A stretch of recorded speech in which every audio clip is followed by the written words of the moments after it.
Hello everyone, welcome. Those of you in person and those of you joining us online on the PCG Studio page, which is streamed via YouTube and is archivable. Welcome here tonight for the launch of Gooch's Radiant, The Life and Line of Keith Haring, published by Harper Collins this year. He'll be in conversation with Jonathan Burnam. Brad Gooch is a poet, novelist, and biographer. His previous 10 books include Flannery, A Life of Flannery O'Connor, which was a National Book Critics Circle Award finalist, a New York Times Notable Book of the Year, and a New York Times bestseller.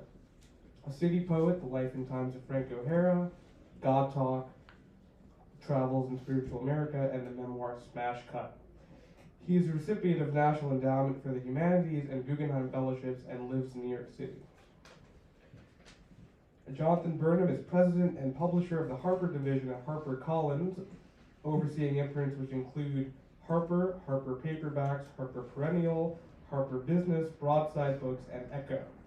He joined the company in 2005 as senior vice president and publisher of Harper. Prior to coming to the U.S., Jonathan was publishing director of the Chatto and Witness imprint at Random House in London.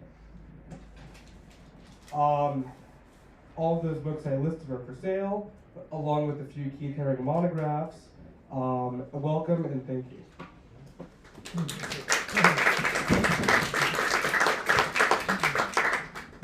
Hi everybody. Thanks to 192 for hosting this conversation.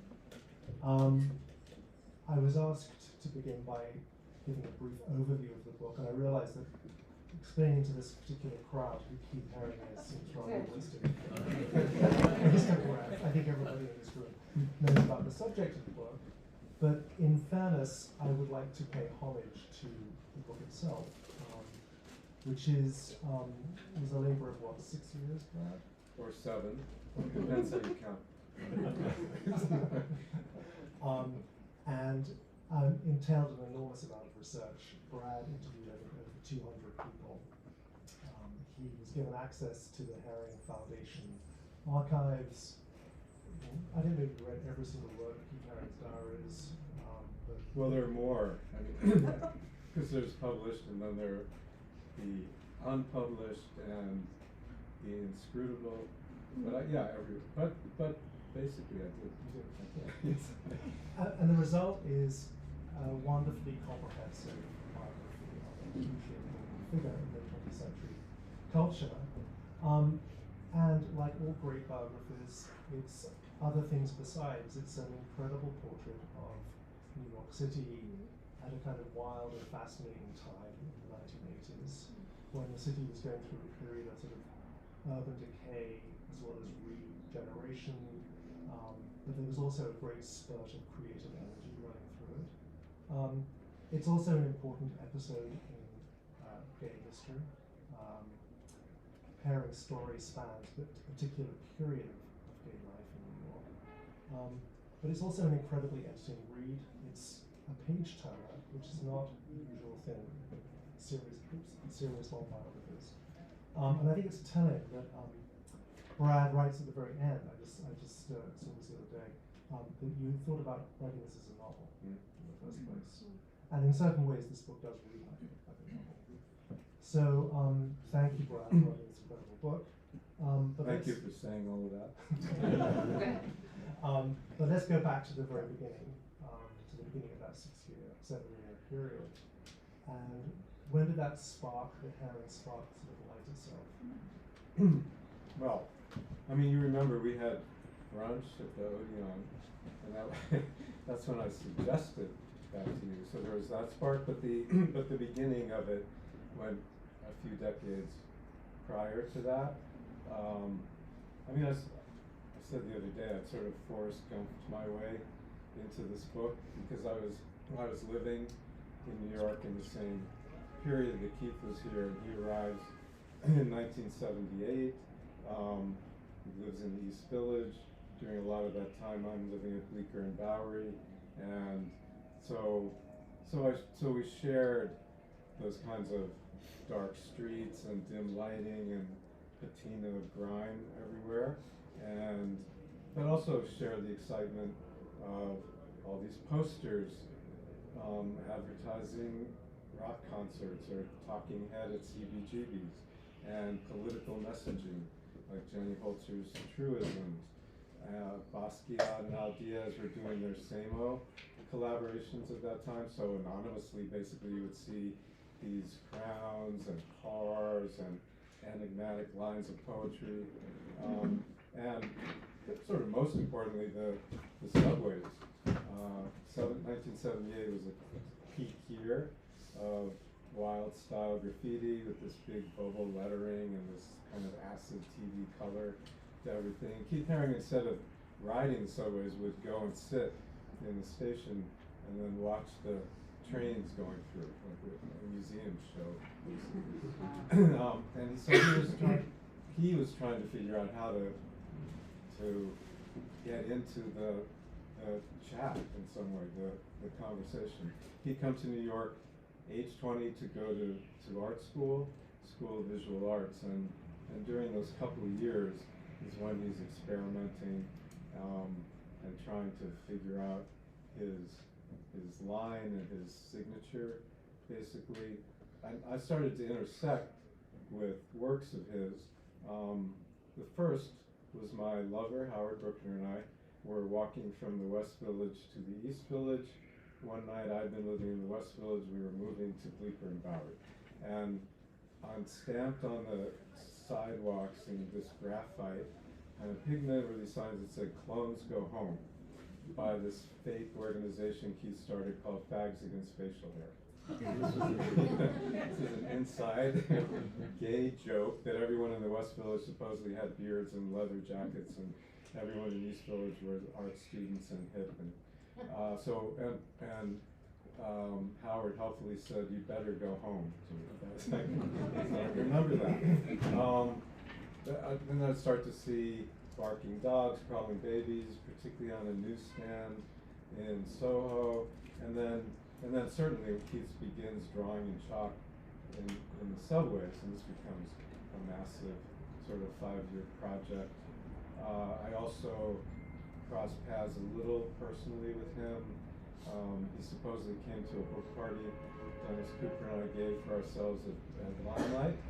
I remember being at the reopening of the Apollo, and there was a row in the orchestra that right as the lights were going down filled with Keith and his kind of fabulous posse of mainly black and Puerto Rican young men and women. So he was a scene maker in that time, and characteristically, then when Howard was sick with AIDS towards the end of the decade, Keith gave money for his care. I remember him at Howard's funeral standing in the back looking kind of spooked because he was within a year of his own death from AIDS. So all of this together, when we got into the 90s, and actually hard to believe now, but a lot of those artists, especially Haring and Basquiat, faded for a bit. There was a sense that the party was over, and I was always trying to figure out a way to write about this time and these people, and Keith just seemed like such a fulcrum through whom you could tell the time, because he wasn't an artist who stayed in his studio, and he was very involved in creating community and public art. So this kind of stayed with me, going up and down for a while, and then when it came time that I actually could write this book and had time, then I thought that I don't really like novels about artists and famous creatives, and that also the kind of context for the story was gone a little bit. John Groen had a book that he put together when Keith was still alive. These fantastic quotations from all of Keith's friends and from Madonna and William Burroughs. But the problem is, I realized you could now, if you said Club 57 or Mud Club, you couldn't automatically believe that everyone would know what you were talking about. Even younger gay people didn't really know what it was like to live downtown during this period of AIDS in the later 90s, and also the facts of Keith Haring's Guinness Book of Records life with this comet of a career he had over just 10 years. So fantastic that I thought biography would be the way to go, but always, as you were talking about, I mean, that there can be something of the novel to biography, and to sort of keep that storytelling to it, and Keith lent himself to that because he was had so much propulsion, so much going forward, and so much energy that he told many life experiences within one decade. So Brad, you've written 3 other biographers: Rumi, the Persian poet, Flannery O'Connor, and Frank O'Hara. Apart from the obvious, what would you say are threads connecting these subjects? Apart from that, and also the brevity of it, right? Too. Well, not Rumi. It was Did you his get a 69. lot of- Wow. Didn't you read it? Yeah. I do get asked this question. I mean, to me, they all go together. And to me, I mean, once I said they're all saints' lives without thinking of it, and I think that's kind of accurate in a way. I mean, they're not saints as in moral, virtuous, well-behaved people, but saints like those medieval saint lives where they're kind of wild and are doing something that no one else is doing, and have leave some kind of mark. So they, all 4 of them had that. So one of the biggest challenges I think for any biographer is deciding what to put in and what to leave out. And one of the besetting sins of biography writing, I think, is over inclusion. They often swell way beyond their natural bounds. I think you've done. I mean, here it's 500 pages, which is substantial for a short life, but it was a hugely productive life. So you had a lot to do justice to it. But I'm curious about that process of sifting through the massive material you had. Right. I mean, Keith, there's so much was going on with Keith Haring all the time that is the question, I think, with this biography. And so there was one part where I decided to show the reader what it would be like to really tell a day in the life of Keith Haring. And so it started out, he was in New York, he's smoking a joint, going to take the Concorde to Paris, and he's with his 2 friends. They get off, they go into Paris, he leaves his bags at La Louisiane, then he has a meeting about doing a big piece in the Pompidou, but a made for the Pompidou piece for a show that's coming up in 3 weeks. And then he goes to the pediatric hospital, Hôpital Necker, about doing this outside mural that's for several stories high, and having to explain to them that he never uses a drawing or a plan. So he has to convince them. Then goes back to the airport, goes to Germany, to a factory to check out the first version of a barking dog sculpture that they're making, and then comes back to Paris again. So that so it's completely exhausting. But once I did that. But the thing is, with Haring, there were many days like that. And if you had a book of them, everyone would be exhausted, and it would be much longer than this. So you do have to. I mean, I always just thought of it as following the pulse of the story in some way, and that Keith Haring be there somehow in every paragraph or every page, and that was my method. And were there times when some of the facts as they turned up didn't quite fit into the storyline as you saw it? So you had to grapple with these contradictions that didn't arrive. Yeah, I mean the great thing in biography is the the truth testing, I guess, a little bit. So I mean, lots of times the things that don't fit in then become kind of great challenges as to how you want to handle it. And one little one is that, Keith is a great activist, and he at 12 years old, he was at the first Earth Day on the campus of Kutztown University, and huge anti-Reagan person, all this stuff. But in the election of 1968, there was a thank you note to him from the Nixon campaign. So I had to sort of, and part of it, what I realized, because he was in high school, and then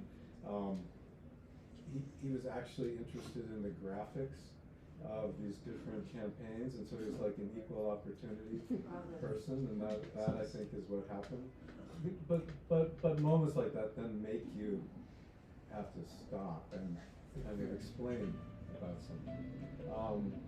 Bad behavior can be that way. I mean, Keith's relationships with his lovers, everyone being very young in their 20s and going through a kind of stress test moment in history, and drugs and all of this, but he wasn't always perfect, and he wasn't always mature, and so then you have to also do that. So so the outliers are actually interesting because they open up new avenues of thought. Yeah, and they make people real. And it's more like more realistic. One other thing that struck me actually is that or more complicated. Yeah. Yes. The other thing that struck me is that this is the one biography you've written where your own life almost completely overlaps the subject. Mm-hmm. So, unlike the others where you would have to recreate a certain period, New York in the 50s and 60s and so on, here you knew it very well. Right. And was that liberating, or was it confining, was it some mixture of both? No, it was much easier.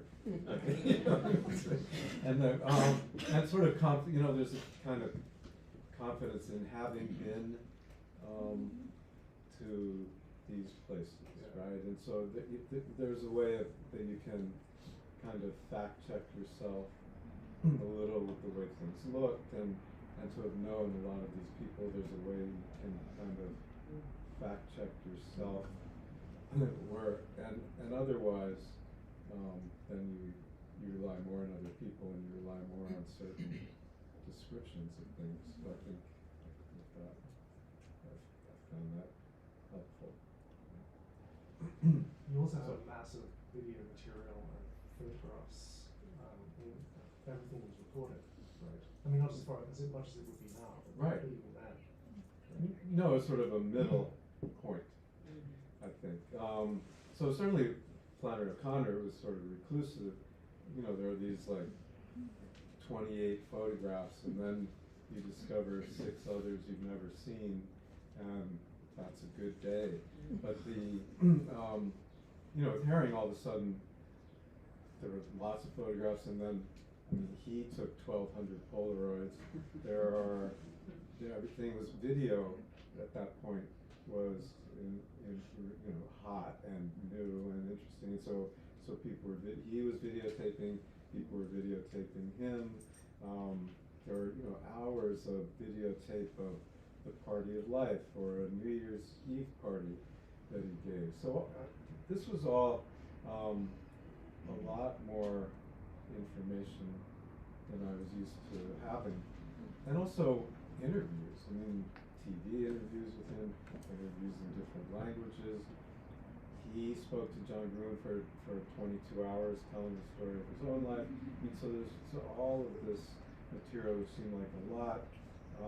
It did make me wonder what happens to this generation. I mean, everything is completely, it's like carpet bombingly documented.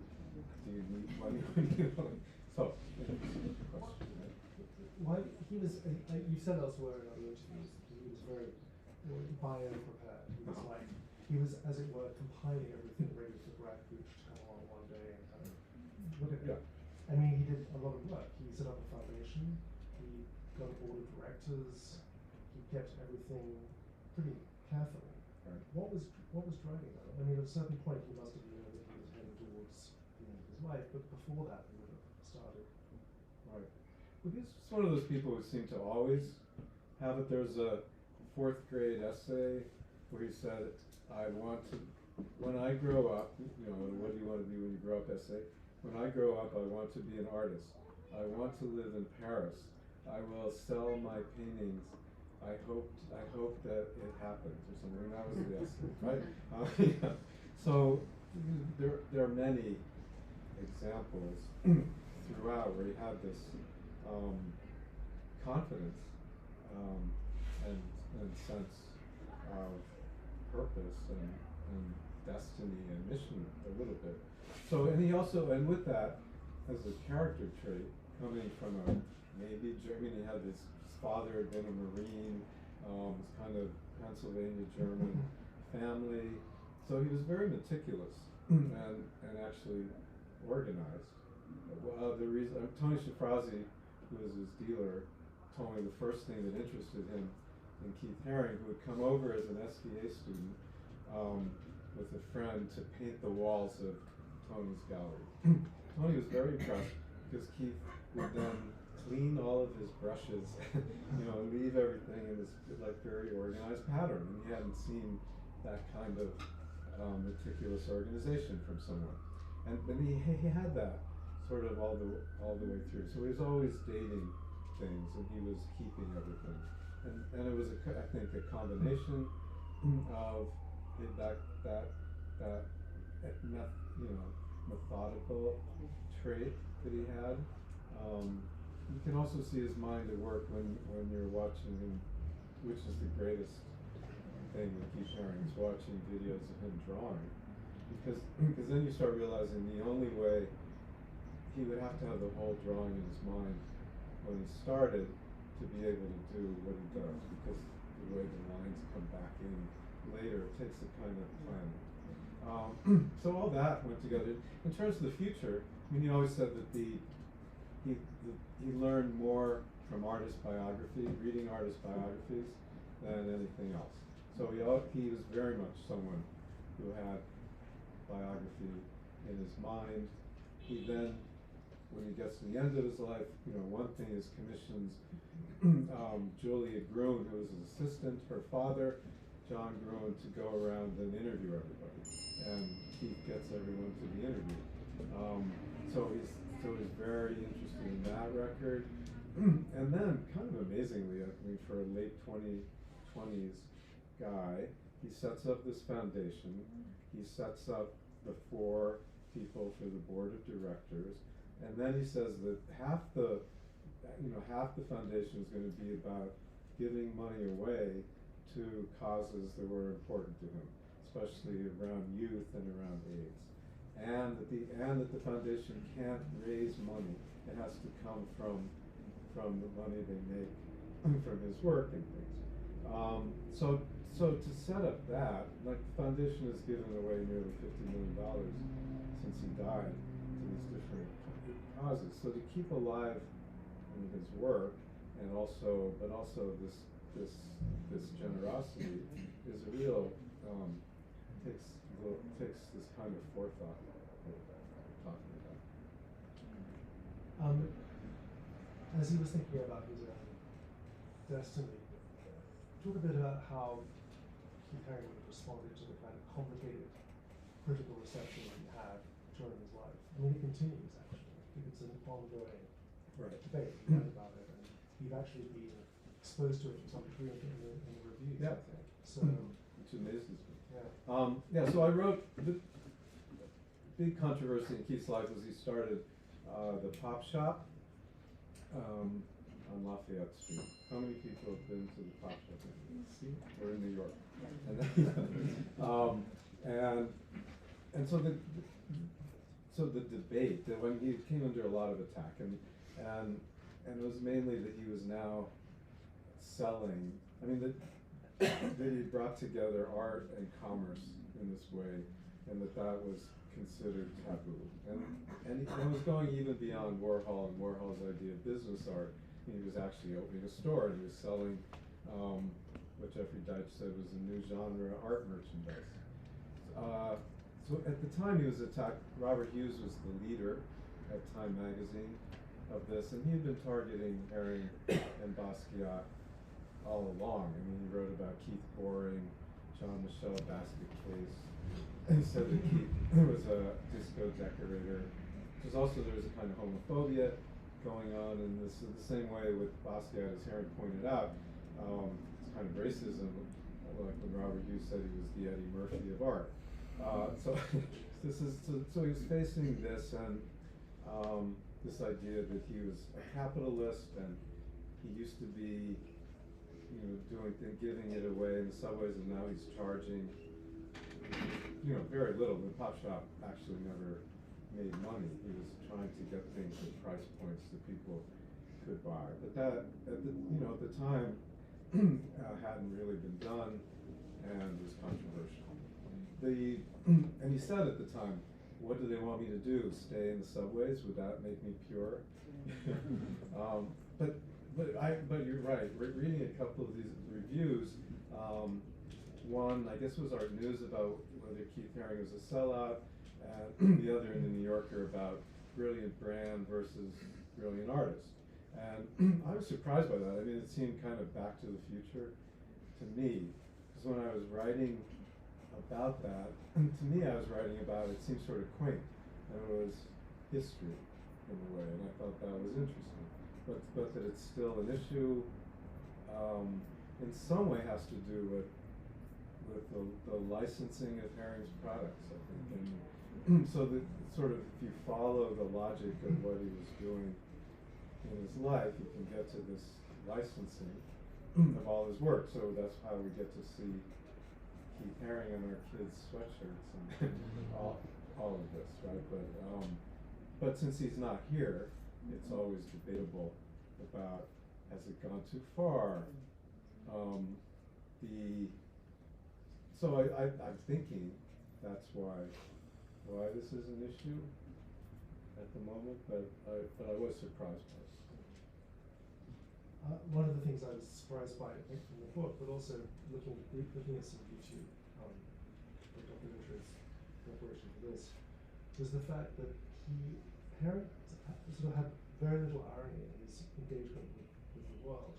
I mean, when he's talking to camera, he's absolutely earnest. Right. He's very straight.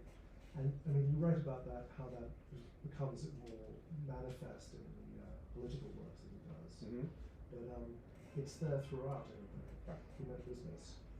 Yeah, I mean, when I was talking about all these ways in which it was there from the beginning, I remember when I was reading then the journals from when he was 19 years old, hitchhiking with his girlfriend Susie. He had a girlfriend for 2 years in Pittsburgh, and they were selling Grateful Dead t-shirts going across the country.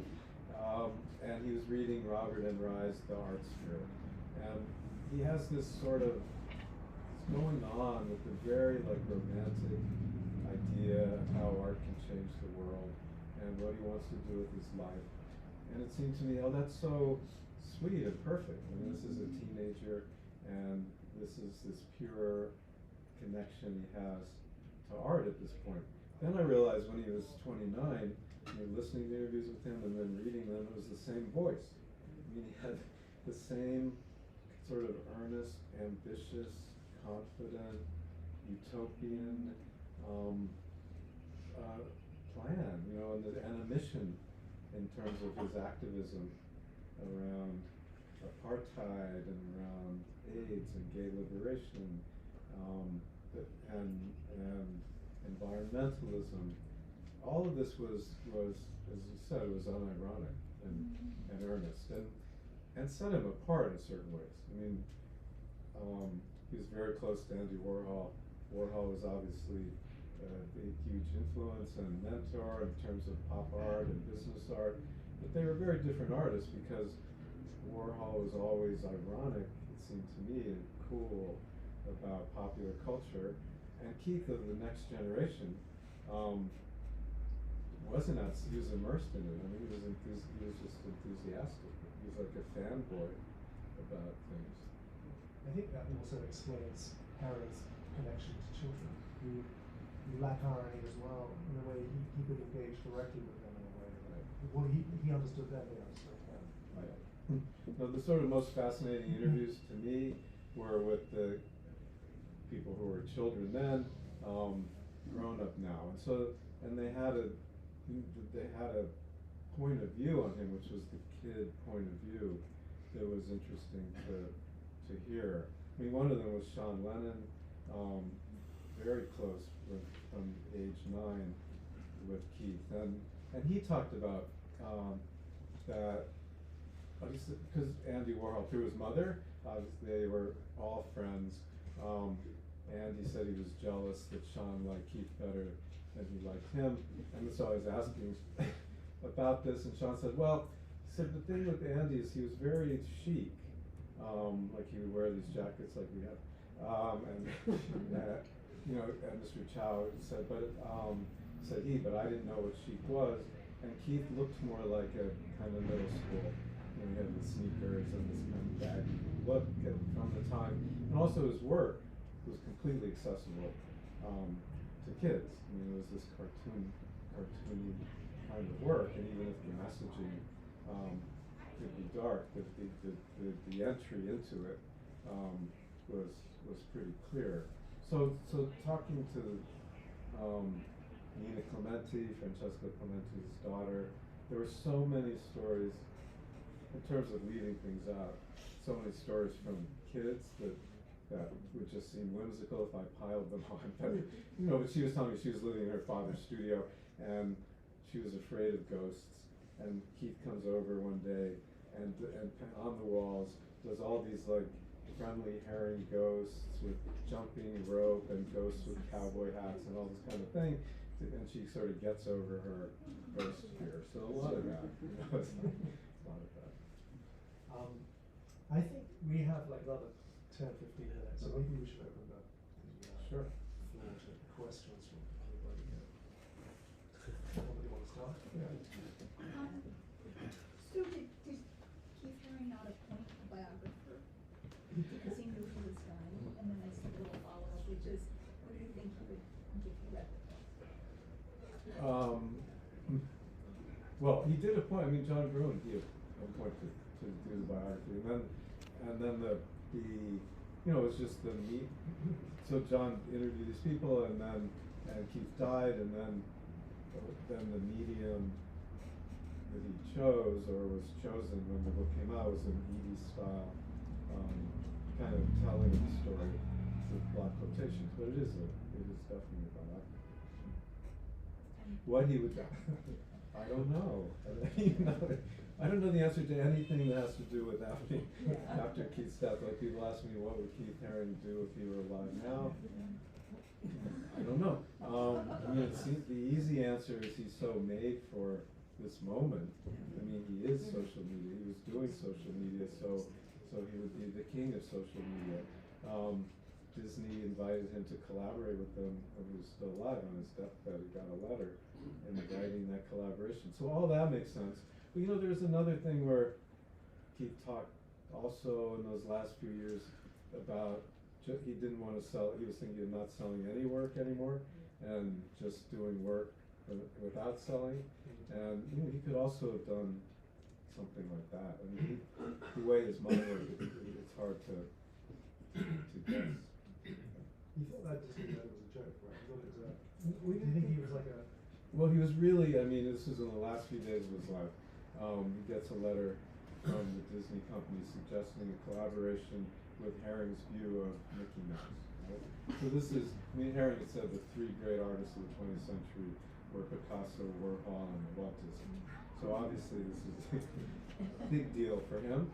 But at this point, he was really in and out of consciousness, and Julia Gruen read him the letter, and he was, you know, he was alert, but his reaction was, "You're making it up, right? You're just saying that to make me happy or keep me alive or something like that." Anybody else? Thank you for writing this biography for us. I'm You're curious welcome. about the dynamic between Sang Kwang Chi and Keith Haring. He documented so much of Keith Haring's work, and yet there's so little written about that relationship. Do you have any comments regarding that? Someone here would, but I won't do that. Yeah, I mean, I think the relationship, in terms of Keith planning for the future, which we were talking about, certainly Sang Kwang Chi was an important part of this. So they, met in East Village, were part of Club 57, and when Keith starts drawing in the subways, and eventually does 5,000 drawings over 5 years on these black mat, the empty between ads being pasted up, so they're temporary and they're fragile. And then Kwang Chi took photographs of them. And when it started developing more, then Keith would call him up and say, "Oh, I went to 34th Street and 23rd, and I was on the R and the F." And then Kwang Chi would ride at the front of the train and get out and take pictures. So we have all this documentation. The only actual drawings that we have are ones that people started cutting out near the end, which is why Haring stopped, because then they tried to sell them. But actually, if they hadn't done that, we would have none of these drawings. But we do have all the photographs, and I just think that so it was a collaboration in some way, right, between the two of them, and I think it was understood that way. I mean, Kwang Chi had to, he had to adore Keith Haring in some way, right, to do all this work over that amount of time. But it seemed it was a loyal and enduring kind of friendship. So even one of the works Keith Haring did in the last year of his life, or last 6 months, was this giant mural in Pisa on the side of the church, called Tutto Mondo, and Kwang Chi was with him for that trip. They both at that point Haring had Kaposi sarcoma spots and things, but they were riding around in a carriage and looking for murals they could base the work on and things. So it was a nice and very productive friendship that way. I know that. I think somebody was interested. Yes. You touched upon something recently on a podcast that was really fascinating, and that was you were at the recent Madonna show, and there's that moment where both your late partner and Keith appear in a giant video montage, Right. of honoring people lost to AIDS, and that affected you. Can you speak about that? Yeah, I don't know how many people were at the Madonna. That seems less than the pop shop. So there's a moment in this tour, and then I was at Madison Square Garden. And I was talking. I mean, I knew it was going to happen. I heard about this, but it is kind of shocking. And this Madonna singing "Live to Tell," and then this huge banner comes down of Keith Haring, which is like right opposite me, and it's like 3 stories. And then this banner of Howard Brookner comes down next to it, like opposite me, and it was a lot for that moment. I mean, it was really shocking, even though I was prepared for it. And so we have to thank Madonna in a certain way. I mean, because she did. There is a kind of testament, I think, in that, which is important to do.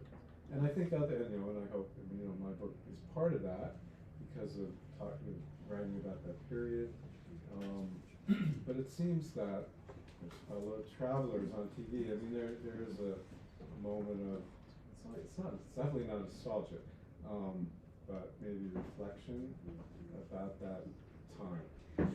And and probably the right amount of time has gone by So Ann Temkin, curator at MoMA, just going sideways a little bit, said to me she thought one thing about the interest in Haring now is that sometimes there's like a 30-year lapse before people get certain kinds of art. She felt that had happened with the Lilies and the Avex painters, and she said that Keith Haring is kind of at that 30-year mark. So you can look at his work in a different way, I think, and that period is now history. Over here. What next? I have no Over idea. here, What? there's a question. Hi. We'll get these. Well, all right, We'll come to you questions. next. All right. Okay, so I'm going to answer the Peter next question, which is I don't know. I'm curious. Mark, do you have any ideas? I would then ask, do you feel that you've said everything you have to say about this period in time, about which you've written as a journalist a great deal, and it's in biographies and in your own stories? Do you feel that you've exhausted the topic, or do you still have more for us? Because you make it fresh each time, so. Yeah, I don't know. I mean, I would need, but rest is part of it. I think I have said enough about it. Yes. So we all know about his friendship and interest in Basquiat and Warhol and Mhm. other artists that we hear about all the time. But did you discover any? Was he paying attention to like other artists, his contemporaries, and were there surprising artists to find that he was interested in or even communicating with? Well, I mean, certainly with his contemporaries, definitely. I mean, because one of the, again, traits of Keith Haring is that he in the beginning curated shows, and he was very interested in setting up community. So he curated shows at Club 57 and then at the Mud Club, and these were all shows of his friends, basically, right? So and from art school. So Basquiat, but Kenny Sharp, David Winorovich, and sort of other artists who've been forgotten, or shows of anonymous art, or shows of erotic art. And he did at the Mud Club. Ben was involved in curating the show. There was all graffiti artists at the time, and Days, Bad Five Fred, Hayes, Crash, those artists. So he was actually very alert to what was going on with his kind of generation. And it's interesting when he gets into, becomes a global art star, and these other kinds of artists begin to more show up in his work. And he'd been very influenced by Alashinsky because of a show that he saw when he was in Pittsburgh, and then he actually meets Alashinsky at a certain point in Europe. You can see the effects of like him trying out Leger in his work, and Picasso and Frank Stella, and he just as his world becomes more the museum world and the globe, you can see him sort of working through, painting on canvas and working through some more kind of contemporary painterly kinds of issues too. Do you think he was ever interacting with like the picture generation or like movements that we don't really think of as being related to his own work? Well, he was certainly really. I mean, he was doing collaborations like with Jenny Holzer in that way, and he was friendly with Julian Schnabel and with Ralph Bruckner. So the art world at that time was smaller, right, and in place in a way downtown. So there was that kind of interaction.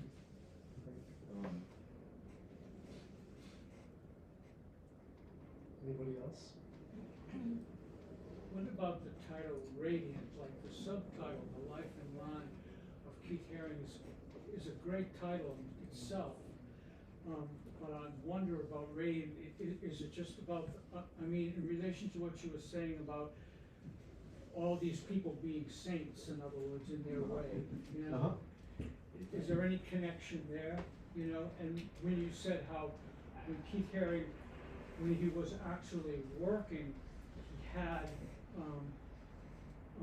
the whole picture in his mind, and I wonder if that it's not necessarily that we think of being ecstatic as being high, but actually the etymology is to step outside of yourself. Mm. And when he was painting, I don't know if he had the whole image in mind, but he wasn't there. And so it got made without him, Is that related to, or was Radiant just a marketing thing? Well, the cleverness of it would be that Rene Ricard wrote this essay, The Radiant Child, which was the essay that kind of broke Haring and Basquiat to the world, and so that name, he was associating with a group that included Francesco Clementi and things, but it was specifically also Haring, and the illustration was Haring's Radiant Baby pin. So and then there were, so between Radiant Baby, Radiant Child, there's that kind of reference in it, which I wanted to be there. But I also think it applies to the work.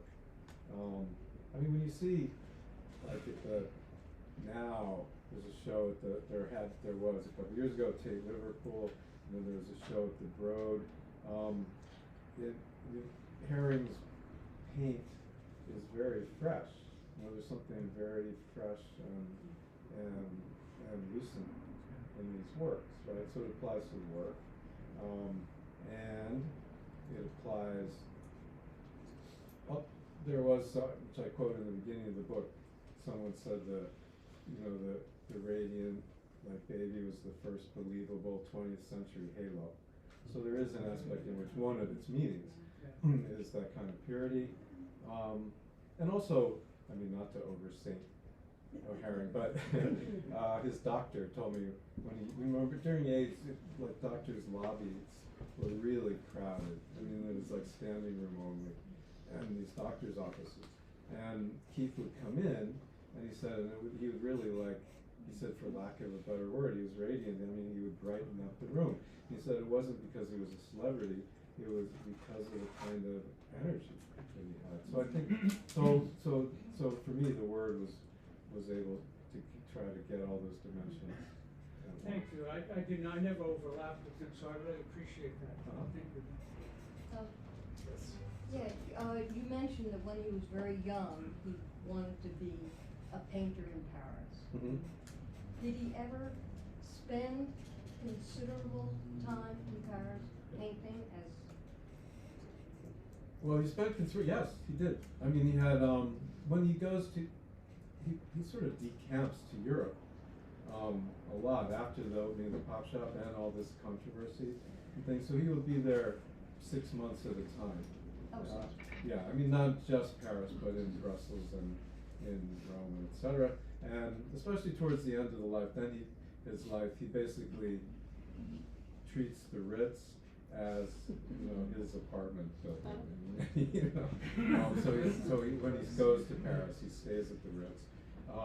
And Yoko Ono, who's at the spreading of the ashes, which was a service mostly for family in Kutztown, tells a story about how a voice came to her and told her to put the ash in her pocket, and that she did, and it would tell her where to put it in the future. And then when she was in Paris, told her to put it in this fountain outside of the Ritz.